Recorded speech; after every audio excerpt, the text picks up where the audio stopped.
least those of us who, like myself, like to explore all the pleasures and fun that the downtown area has to offer.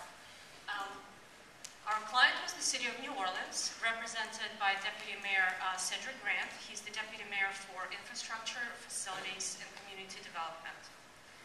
When we first took on the project, our goal was defined as evaluating various methods and providing a recommendation for best practices in the management of parking assets. In other words, the city has a lot of resources, for instance, peripheral parking lots, which are currently not being used efficiently. And they wanted to get a recommendation on how to increase this efficiency. However, after the initial meeting with the client, with Mr. Grant, it became clear that he had his sights set on a solution already. He had in mind an establishment of an independent municipal body called Parking Authority, which would be fully responsible for the management of parking assets. So we ended up switching the focus of our research to finding, analyzing, and interpreting the best practices of various municipalities around the country, and then compiling them into a comprehensive study which we then presented to our client.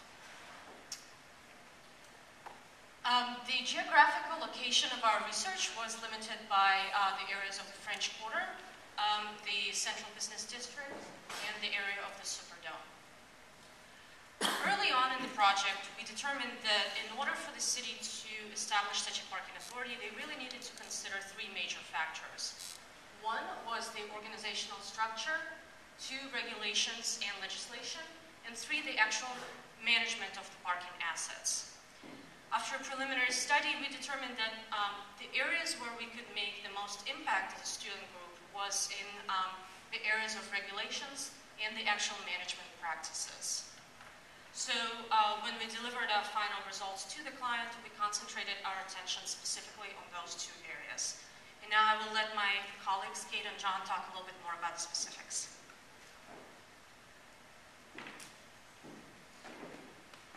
As Marina mentioned, we started our research by looking at the parking regulations that involved looking at state, federal, and municipal codes, which are listed on the slide. And we found that really parking in the state of Louisiana and the city of New Orleans is mandated by municipal codes primarily. And one thing we saw from our research and looking at other cities, that other cities have a subset to municipal codes called off-street codes.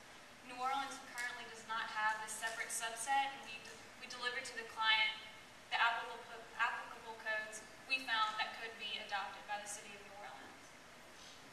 We then looked at demand and pricing policies that are used by other cities, because currently the pricing of on-street parkings and on public parking lots is pretty static from a day-to-day basis. But as we all know, parking supply to assets are fixed, but the demand continually changes. So to be more profitable and efficient, the pricing should also change to adapt to demand. So from our research, we found that most cities have a database to record demand data, and this is easily done by electronic meters or pay stations. They'll feed the data to a database that can be adjusted for historical factors, and then a correct pricing for, you could do it daily, monthly, quarterly, to change to have the motorist directed to the appropriate parking lots according to capacity and utilization.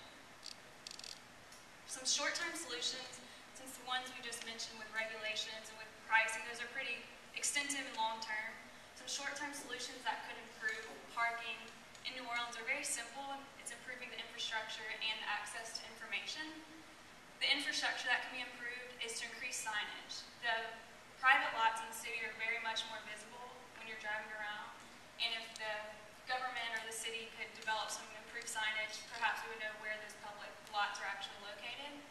And also improved access to information would include brochures that would be extremely helpful to tourists, place them in businesses downtown, at the Office of Tourism, so that the tourists can know where can I park when I come to the city of New Orleans and how do I get around.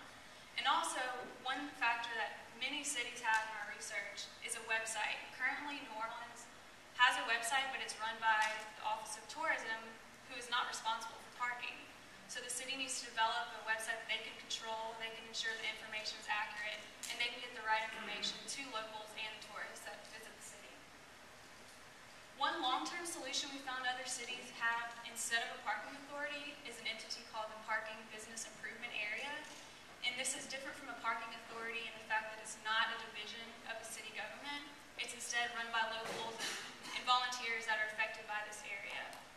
And the organization is run by the businesses in the area being taxed. And the operations, or the purpose of the operations, are pretty similar to a parking authority in that they maintain the parking lots and ensure the safety and developments of that area. But for our long-term solution, we found that the parking authority is indeed the better option for the city. They would be able to pass the codes and the legislation to make an impact on the city long-term, which my colleague John will discuss.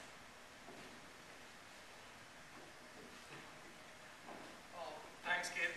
I'll be taking you guys over the long-term solutions, and our report basically helps us establish a parking authority, implement regulations based on extensive research that